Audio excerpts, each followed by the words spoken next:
26th of March 2020, and this is your COVID-19 update. Yesterday, the Prime Minister outlined Stage 2 restrictions for COVID-19. And a couple of the major restrictions are at weddings and funerals. So if you're going to host a wedding during this time, you're only allowed to have 5 people there. And that's the 2 people getting married, a celebrant, and then 2 witnesses. Where if there's a funeral, you can have 10 people. I'm a bit confused as to why you can have 5 at a wedding and 10 at a funeral. I've seen on the news that a couple of people have gone in, they got married and they've come out and there's been social distancing and there's been a group of people waiting about 10 metres away to congratulate them. Now, you can have still meetings outside of 10 people. They're allowing boot camps to go ahead with 10 people. So why can't you have 10 people there to help celebrate your wedding? But in my mind, why would you even have a wedding during this time?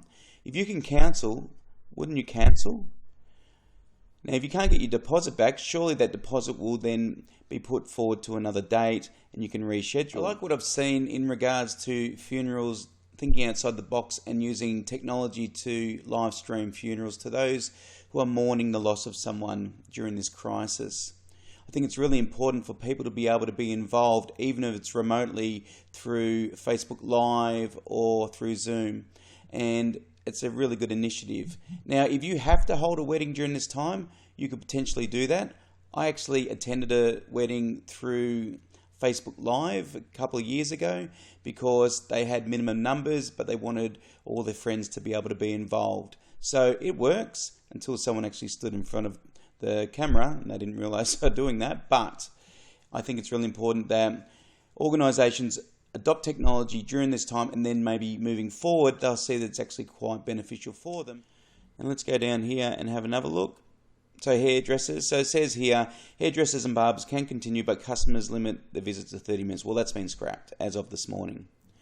Personal training and boot camps will be limited to a maximum of 10 people, but sessions must be held outdoors and those attending must maintain physical distance. So I've seen a picture of about 30 people all gathered together, very close proximity, using outdoor equipment in Sydney, and it was a disgrace. So this probably needs to be looked at. So weddings can continue, but no more than 5 people. Now, we've just addressed that, but it's been reported that a wedding last week in Sydney, 39 people contracted the coronavirus.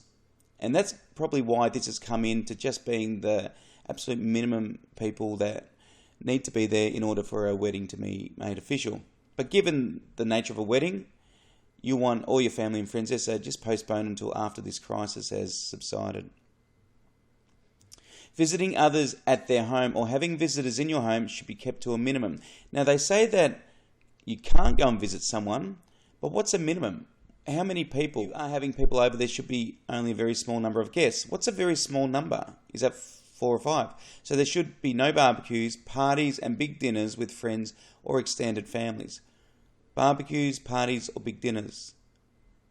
Mr. Morrison said he understood this was a significant sacrifice for many people. Gathering together in that way, even around the large family table in the family home, when all the siblings get together and bring the kids, these are not things we can do now. Okay, so what are closed?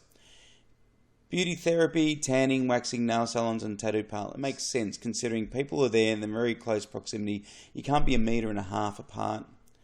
So that makes sense. But the funny thing is about hairdressers, you go and get your hair cut. If you happen to have COVID-19, you don't realise it, the hairdresser is handling your hair. Do they catch it then? I haven't seen any hairdressers wearing gloves.